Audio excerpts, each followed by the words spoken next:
Hello friends, मैं कृष्णा और स्वागत करता हूं आपका इस यूट्यूब चैनल पर। और फिर से मैं आपके सामने नए वीडियो के साथ में। और जैसा कि हमने इतिहास का पोर्शन स्टार्ट किया था और उसकी ऑलरेडी 3 क्लासेस हो चुकी है। अगर आपने वो नहीं देखी तो प्लीज़ उनको सीक्वेंस से देखें और बाद में पूरे कंप्लीट तथ्य हो जाएंगे, आपके समझ में आ जाएंगी हर एक चीज़। तो आज हम स्टार्ट करने वाले हैं वैदिक काल, और वैदिक काल के बारे में डिस्कस करते हैं। जो हमारी वैदिक सभ्यता थी उसके बारे में आज बात करेंगे। और इससे पहले हमने इंडस वैली सिविलाइजेशन या सिंधु घाटी सभ्यता के बारे में जितने भी तथ्य हो सकते हैं उन पर सभी पे विचार किया। सो हम आगे चलते हैं इसी सीक्वेंस में, और डिटेल से बहुत सरल भाषा में हम पढ़ने वाले हैं। सो वीडियो के लास्ट तक बने रहिए। अब हम बात करते हैं वैदिक काल के बारे में।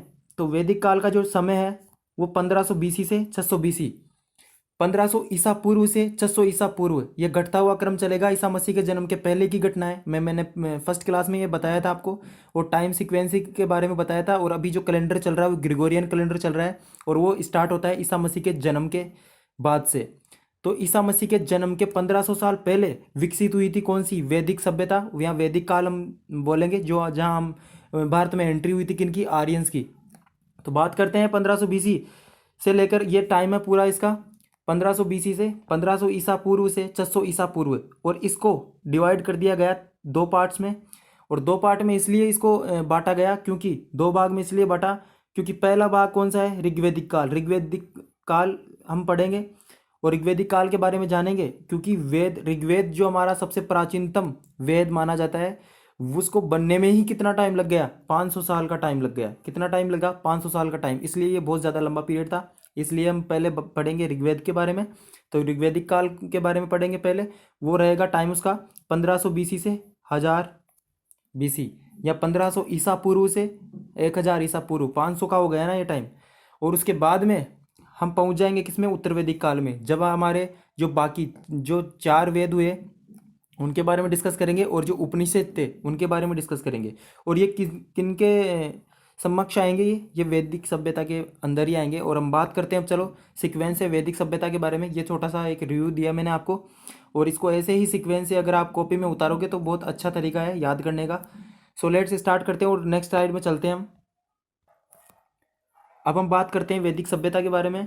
तो इसकी पहले विशेषताएं देख लेते हैं। तो वैदिक सभ्यता में ऐसा माना जाता है, इतिहासकार हमारे बताते हैं कि 1500, जब ईसा मसीह के जन्म के 1500 साल पहले भारत में आगमन हुआ किनका, आर्यंस का, आर्यों का आगमन हुआ जब। और इनका आगमन हुआ मध्य एशिया से। का किधर से हुआ, मध्य एशिया से आए। और अलग अलग मत है आर्यंस का, कि कुछ इतिहासकार बोलते हैं कि आर्यों का आगमन उत्तरी ध्रुव से हुआ, कुछ बोलते हैं कि तिब्बत से आए थे। तो किन किन का क्या क्या मत था वो हम बात करेंगे। तो एक इतिहासकार हुए मैक म्यूलर। मैक म्यूलर का ये मत है कि भारत में आर्यों का आगमन हुआ 1500 बीसी में, या 1500 ईसा पूर्व में। और ये कहाँ से आए, मध्य एशिया से, जो सर्वमत यही माना जाता है। तो हमारे और इतिहासकार हुए जैसे बाल गंगाधर तिलक हुए, बहुत माननीय आदमी है। और इन्होंने बताया उत्तरी ध्रुव से आए थे। कहाँ से आए थे, उत्तरी ध्रुव से आए। आर्यों का आगमन उत्तरी ध्रुव से हुआ। और किधर से आते थे, एक ही रास्ता था भारत में पहले एंट्री होने का, वो था सिंध प्रांत। सिंध से होके ही अगर कोई भी भारत में एंट्री करता था तो सिंध प्रांत से ही, या सिंध के ओर से ही भारत में आता था। और इसके अलावा जो दयानंद सरस्वती है, आर्य समाज के संस्थापक, उन्होंने इनको तिब्बत से माना है कि ये कहाँ से आए, तिब्बत से आए थे। तो ये अलग अलग प्रकार के मत हैं। और सबसे जो माननीय मत है वो माननीय मत है मैक म्यूलर का। मैक्स म्यूलर का मत है, और मैक्स म्यूलर ने ही बताया कि आर्यों का आगमन मध्य एशिया से हुए। तो मध्य एशिया को सबसे ज़्यादा मत माना जाता है। तो हम आगे चलते हैं, इसके बारे में और बात करते हैं। यह सभ्यता ग्रामीण सभ्यता थी, और ग्रामीण सभ्यता होने के कारण ही यहाँ पे कृषि का कार्य बहुत अच्छे से और ज़्यादा चलता था। तो हम बात करेंगे पहले इसके क्षेत्र के बारे में। तो क्षेत्र के बारे में पहले आर्यों के क्षेत्र के बारे में हम बात कर लेते हैं। तो जैसे उत्तर में कश्मीर, और कश्मीर के जस्ट नीचे नीचे उत्तरी जो राजस्थान है। तो आर्यों का दक्षिणतम कौन सा स्थान था, उत्तरी राजस्थान का जो एरिया था वहाँ से। और अगर करें हम बात पूर्व की, तो जो गंगा तट है, पूर्वी गंगा तट, वहाँ तक। और पश्चिम में कहाँ, अफगानिस्तान तक। तो अफगानिस्तान तक ये पूरा का पूरा एरिया था किनका, आर्यंस का। आर्यों ने इन पूरे क्षेत्र पे अधिकार किया, और इसे ही बोला गया आर्यवर्त। इसीलिए हमारे भारत का पुराना नाम आर्यवर्त के नाम से जाना जाता है, क्योंकि यह आर्यों की भूमि रही है। अब हम आगे चलते हैं। अब हम बात कर लेते हैं कुछ शब्दों की, जैसे वैदिक। वैदिक शब्द किससे बना है? वेद शब्द से। किससे बना है? वेद शब्द से वैदिक शब्द बना है। और वेद का मतलब क्या होता है? वेद का मतलब ही क्या होता है? ज्ञान। और ज्ञान, जो ज्ञान देता है वो हमें श्रेष्ठ मानते हैं उनको। अगर कोई हमारा टीचर है तो वो श्रेष्ठ ही मानते हैं उनको। तो आर्य क्या करते थे? आर्यों को क्या बोला गया? श्रेष्ठ। क्योंकि वेद का मतलब क्या होता है, या किससे बना वेद? वेद बना ज्ञान से। तो ज्ञान, वेद का मतलब ही क्या होता है? ज्ञान। और ज्ञान को अर्जित करने वाले या ज्ञान देने वाले या सर्जित करने वाले क्या कहलाए? आर्य। तो आर्यों को श्रेष्ठ माना गया। और सबसे बड़ी बात, यहाँ ग्रामीण सभ्यता थी, तो ग्रामीण सभ्यता में कृषि पालन और एक तो कृषि और पशुपालन मुख्य कार्य रहा है यहाँ का। और उसी कारण वैदिक सभ्यता से अब तक आज भी हमारे देश में 68.9% ग्रामीण है और 31.1% शहरी। तो इससे हम अंदाज़ा लगा सकते हैं कि कंप्लीट जितना भी ज़्यादा कार्य चलता है, लगभग 70% के समथिंग वो कृषि कार्य से चलता है, या कृषि का कार्य ही हमारे देश में चलता है। अब बात करते हैं, तो यहाँ वैदिक सभ्यता में जैसे हम बात करे थे, वहाँ सिंधु घाटी सभ्यता में, तो वहाँ कई स्थलों में वहाँ मातृसत्तात्मक था। जैसे हम कालीबंगा पढ़ेंगे राजस्थान की हिस्ट्री में, तो वहाँ क्या है? वहाँ मातृसत्तात्मक शासन था। तो यहाँ वैदिक सभ्यता के बाद में जितना भी टाइम चला, वहाँ क्या था? पितृसत्तात्मक। क्योंकि परिवार में किसकी चलती थी? और आज तक परिवार में ज़्यादातर किसकी चलती है? पिता की चलती है। इसलिए पितृसत्तात्मक सभ्यता इसे माना गया है। और इसी में वैदिक काल में ही वेदों की रचना हुई। जो 4 वेद हमारे हुए उनके बारे में डिस्कस करते हैं अब हम। और वेदों की रचना हुई इसी काल में। और तो चलते हैं नेक्स्ट स्लाइड में। अब हम बात करते हैं ऋग्वैदिक काल की या ऋग्वेद की।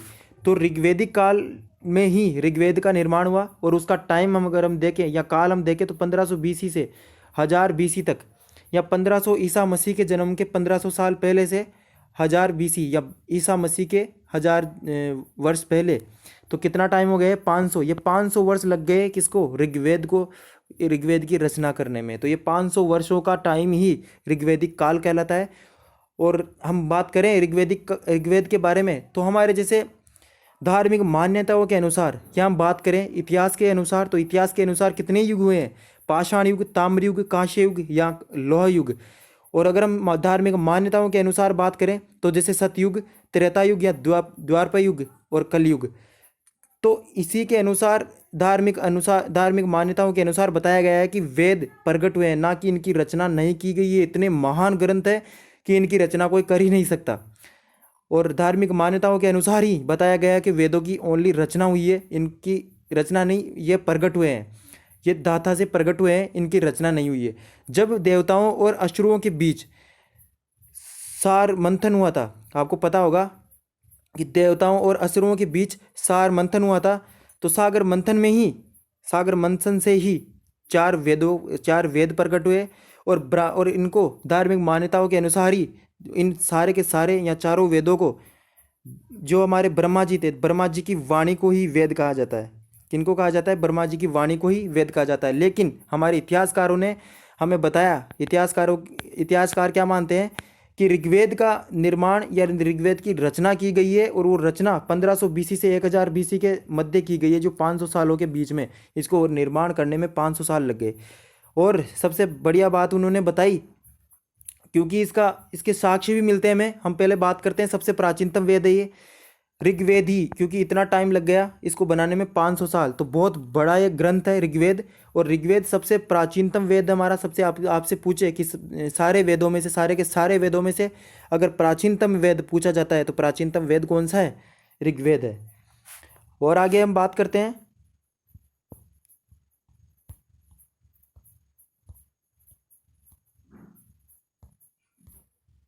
अब हम बात करते हैं, तो ऋग्वेद में पूरे के पूरे 10 मंडल है। 10 मंडलों की रचना अलग अलग ऋषियों ने अलग अलग समय पर या अलग अलग जगह पर इन 10 मंडलों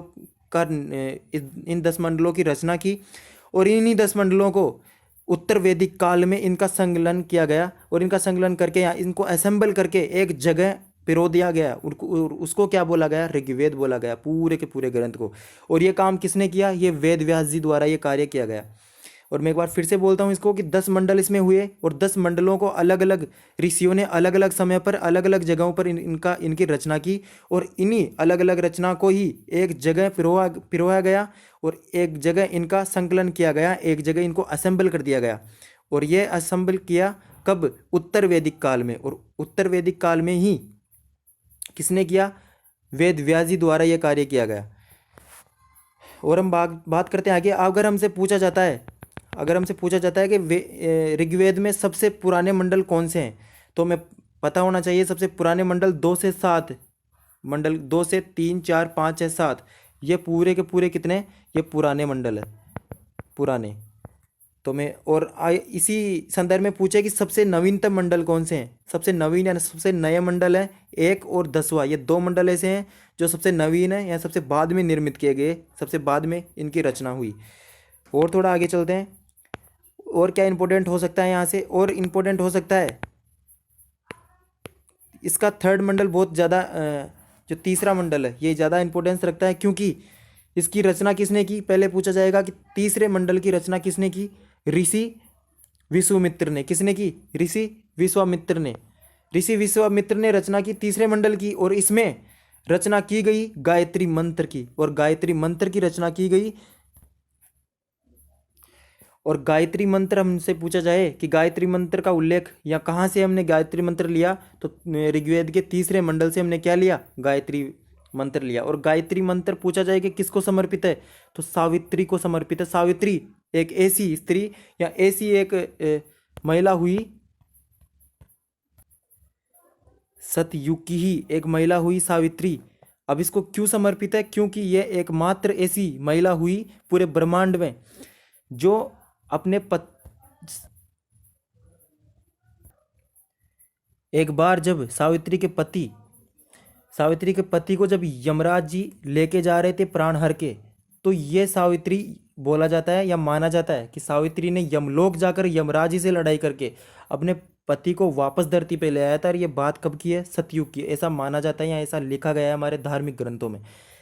और इसका अब बात करें गायत्री मंत्र की, तो गायत्री मंत्र अभी हम किस में उपयोग करते हैं इसका? सूर्य देव की पूजा में, सूर्य भगवान की पूजा में या उसकी स्तुति में किसका उपयोग करते हैं? गायत्री मंत्र का।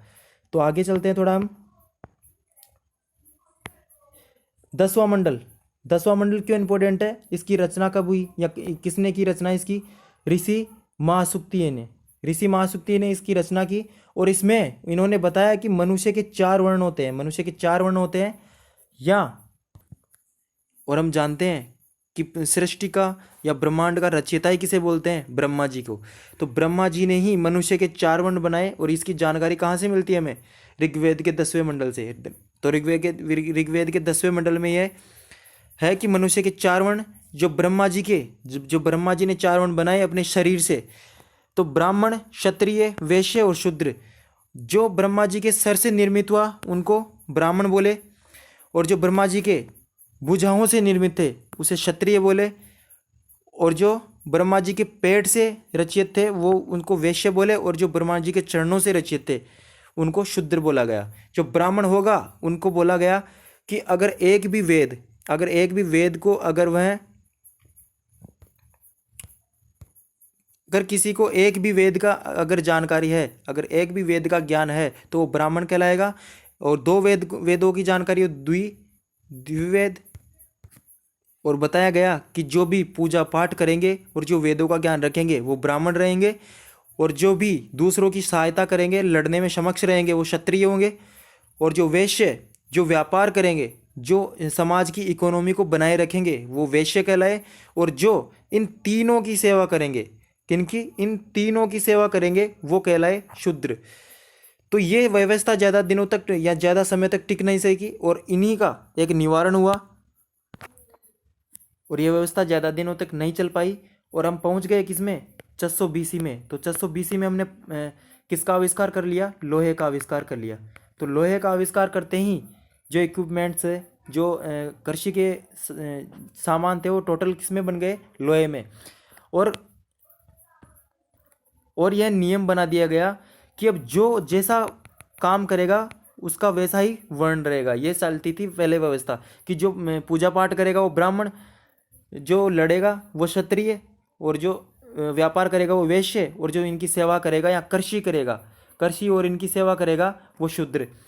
तो अब एक ऐसा नियम बना दिया गया कि अब ब्राह्मण का बेटा ही ब्राह्मण रहेगा, क्षत्रिय का बेटा ही क्षत्रिय रहेगा, चाहे वो कृषि करता हो, लेकिन वो खुद के वर्ण पे तो रहेगा क्षत्रिय, लेकिन कार्य कौन सा हो गया उसका, शूद्र का। अगर कोई पाठ पूजा करेगा, चाहे वो वैश्य हो, अगर वो पाठ पूजा करता है तो वो स्थानीय, तो क्या बोलेगा, क्या बोला जाएगा उसे, वैश्य, लेकिन वो अपने वर्ण से क्या हो जाएगा, ब्राह्मण।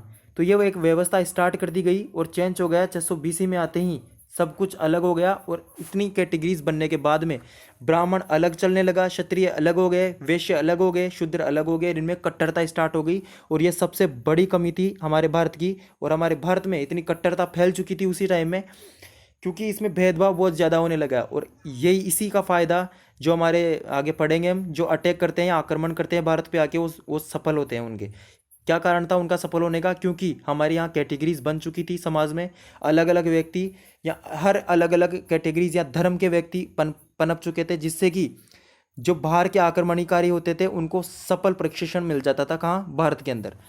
तो आगे हम बात करते हैं, अब हम बात करते हैं अगले फैक्ट के बारे में, और जानते हैं कि ऋग्वेद में, अब आपसे क्वेश्चन पूछा जाएगा कि ऋग्वेद में सबसे पवित्र नदी किसे माना गया है, तो ऋग्वेद में सबसे पवित्र नदी सरस्वती नदी को माना गया है। और ऐसे ही क्वेश्चन पूछा जाएगा कि सबसे प्रमुख नदी, देखो ये वो पहले वाली सरस्वती नदी तो पवित्र है, लेकिन प्रमुख नदी कौन सी है, सिंधु नदी को प्रमुख नदी माना गया है। तो इसमें डिफरेंस को आप याद रखना, क्वेश्चन कहीं से भी पूछा जा सकता है। और सबसे ज़्यादा, क्योंकि हमने देखा था कि शासन ही कौन सा चलता था यहाँ, पितृसत्तात्मक शासन, तो इसीलिए ऋग्वेद में सबसे ज़्यादा अगर कोई शब्द का प्रयोग हुआ है तो पिता शब्द का प्रयोग हुआ है। कितने बार हुआ है, 335 बार शब्द प्रयोग हुआ है पिता का, क्योंकि यहाँ शासन ही कौन सा था, पितृसत्तात्मक सत्ता चलती थी ऋग्वेद में। और इसी के बारे में हम आगे बात करें तो ऋग्वेद के जो मंत्रों का मूल, या ऋग्वेद को पढ़ने वाला ही क्या बोला जाता है उसको, ऋग्वेद के मंत्रों को पढ़ने वाले व्यक्ति को क्या बोला जाता है, ऋग्वेद को पढ़ने वाले व्यक्ति को बोला जाता है होत्री। क्या बोला जाता है, होत्री या होता, इसको याद रखना है। और सीक्वेंस के भी क्वेश्चन पूछ सकते हैं। अभी हम आगे बात करेंगे और वेदों के मंत्रों को उच्चारण करने वालों को क्या बोला जाता है, तो आपको याद रखना है ऋग्वेद के मंत्रों को पढ़ने वाला या ऋग्वेद के मंत्रों का उच्चारण करने वालों को क्या बोला जाता है, होत्री या होता। तो ये था ऋग्वेद। और अब हम चलते हैं आगे और हम बात करेंगे आगे वाले वेद के, हमारी दूसरी स्लाइड लगाता हूँ मैं, सामवेद। अब हम बात करते हैं सामवेद के बारे में, तो सीधी सीधी बात कर लेते हैं जल्दी और स्टार्ट करते हैं सामवेद के बारे में जानना। तो सामवेद का अर्थ क्या होता है, या सामवेद बना ही किस शब्द से, साम से, और साम का मतलब ही क्या होता है, गायन। साम का ही अर्थ होता है गायन, और इसीलिए सामवेद को ही भारत संगीत का जनक बोला जाता है। भारतीय संगीत का जनक ही किस वेद को बोला जाता है, सामवेद को भारतीय संगीत का जनक बोला जाता है। तो आपको याद रखना है, आपसे पूछा जाएगा कि गायन से संबंधित वेद कौन सा है, या भारतीय संगीत का जनक किस वेद को कहा जाता है, तो सामवेद को आपको याद रखना है। आगे चलते हैं, तो इसमें ही हमें सर्वप्रथम 7 स्वरों का उल्लेख मिला सामवेद में ही। सबसे प्राचीनतम स्वरों का उल्लेख मिला, जो 7 स्वर हमारे थे, कौन से स्वर, सा रे गा मा पा धा नी। ये 7 स्वर ऐसे थे, इनका हमें कहाँ से प्राप्त हुए, सामवेद से प्राप्त हुए ये। तो आपको याद रखना है कि 7 स्वरों का उल्लेख हमें कहाँ से मिला, सामवेद से। और दूसरी बात इसमें क्या है कि सूर्य देव की स्तुति में, सूर्य देव की पूजा में इससे संबंधित मंत्र, अब इसमें और क्या उल्लेख है, सूर्य देव की जो पूजा करते हैं उससे संबंधित कई मंत्रों का इसमें उल्लेख मिलता है। और साथ ही इसके मंत्रों का गायन करने वाला या मंत्रों का उच्चारण करने वाला क्या कहलाता है, उद्गाता। क्या कहलाता है, उद्गाता कहलाता है। सामवेद के मंत्रों का उच्चारण करने वाला क्या कहलाता है, उद्गाता। तो आप बार बार अगर आप इसको रिपीट करोगे तो आपको याद हो जाएगा। अगले वाले वेद में हम चलते हैं, तो अगले वाला जो वेद आता है हमारा, वो आता है यजुर्वेद। यजुर्वेद बना है यजु से। यजुर्वेद किससे बना है, यजु शब्द से। और यजु का मतलब क्या होता है, यज्ञ। तो आपको पता रखना है कि यजु का मतलब क्या होता है, यज्ञ। तो यजुर्वेद के बारे में हम जानते हैं कि एकमात्र वेद जिसमें गद्य भी है और पद्य भी है। इसमें गद्य भी मिलते हैं हमें और पद्य भी मिलते हैं साथ में। ये एकमात्र वेद है जिसमें गद्य और पद्य दोनों शामिल है, या दोनों के प्रमाण हमें मिलते हैं किसमें, यजुर्वेद में। और इसके मंत्रों का उच्चारण करने वाला क्या कहलाता है? यजुर्वेद के मंत्रों का उच्चारण करने वाला क्या कहलाता है? अथर्वयु।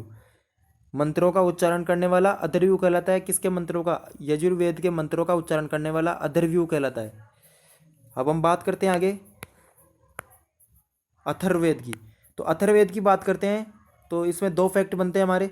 सभी वेदों में से सबसे नवीन वेद है, सबसे नया वेद है कौन सा? यथर्ववेद। सबसे नया वेद कौन सा है? यथर्ववेद। और इसके मंत्रों का उच्चारण करने वाला क्या कहलाता है? ब्रह्मा कहलाता है। क्या कहलाता है? ब्रह्मा। ब्रह्मा कहलाता है। अथर्ववेद के मंत्रों का उच्चारण करने वाला ब्रह्मा कहलाता है। तो ये थे हमारे ऋग्वेद। और इतनी ही जानकारी, अगर मैं आपको सही बताऊं तो इतनी जानकारी मैं इसलिए फास्ट बोलता हूं क्योंकि वीडियो ज़्यादा ना बने, ज़्यादा लंबा ना बने और कम समय में आपको ज़्यादा नॉलेज प्राप्त हो जाए। इसीलिए, नहीं तो यही कंटेंट आपको यूट्यूब पे आप चेक करोगे तो लगभग 1 घंटे के प्लस में, 1 डेढ़ घंटे, लगभग 1 डेढ़ घंटे की क्लास में इतना मैटर आपको बताया जाएगा। तो हम बात करेंगे अब उपनिषदों के बारे में। अब हम थोड़ी बात कर लेते हैं उपनिषद के बारे में। क्या है उपनिषद? तो उपनिषद दो शब्द से बना है। एक तो उप और दूसरा निषद। उप का मतलब होता है समीप और निषद का मतलब होता है बैठना, समीप बैठना। और उपनिषद का शॉर्ट अगर मैं परिभाषा बताऊं तो क्या होती है कि गुरु के समीप बैठ के शिक्षा धारण करना या गुरु के पास में बैठकर शिक्षा ग्रहण करना ही क्या होता है? उपनिषद। क्योंकि पहले कोई लिपि नहीं हुआ करती थी, तो जो भी शिक्षा ग्रहण करनी होती थी तो शिष्यों को गुरु के पास में बैठकर या आमने सामने फेस टू फेस चीज़ें डिस्कस किया करते थे पहले। तो उसे ही क्या बोलते हैं? उपनिषद। के गुरु के पास में बैठकर शिक्षा धारण करना ही उपनिषद कहलाता है। तो हम दो उपनिषदों को ध्यान में रखेंगे। पहला उपनिषद है मुंडकोयनिषद उपनिषद। तो हमने लिया सत्यमेव जयते, ये शब्द कहाँ से लिया हमने? मुंडकोयनिषद से। किससे? मुंडकोयनिषद से। और दूसरा जो उपनिषद है वो है मांडुक्य उपनिषद। मांडुक्य उपनिषद से हमने कौन सा शब्द लिया? सत्यम शिवम सुंदरम। आपने सुना होगा ये नाम, और एक पुरानी पिक्चर में गाना भी है ये, सत्यम शिवम सुंदरम। ये कहाँ से लिया गया? ये मांडुक्य उपनिषद से लिया गया। तो हमें पता रखना है ये। और ये थे उपनिषद। और उपनिषद का मतलब ही क्या होता है? गुरु के समीप बैठकर विद्या ग्रहण करना। तो ये मेरा टॉपिक था आज का हमारा। और कंप्लीट हुआ कौन सा? हमने पूरा आद्य ऐतिहासिक काल कंप्लीट किया। और हमने आद्य ऐतिहासिक काल कंप्लीट किया। और अब बात करेंगे हम हिस्टोरिक पीरियड के बारे में। हिस्टोरिक पीरियड के बारे में जो कहलाता है ऐतिहासिक काल। हम बात करेंगे ऐतिहासिक काल के बारे में। तो कैसा लगा आपको वीडियो? प्लीज़ यार कमेंट शेयर करना और वीडियो को शेयर करना और चैनल को सब्सक्राइब करना। और इसको इतना फास्ट मैं इसीलिए बोलता हूँ कि आपको 20 से 25 मिनट में काफ़ी, 1 से 1.5 घंटे की क्लास में जो आपको प्राप्त होता है यूट्यूब से, वो कंप्लीट आपको 20 से 25 मिनट में आपकी चीज़ें रिवाइज हो जाए। सो प्लीज़ वीडियो को शेयर करना। और thank you and thank you all.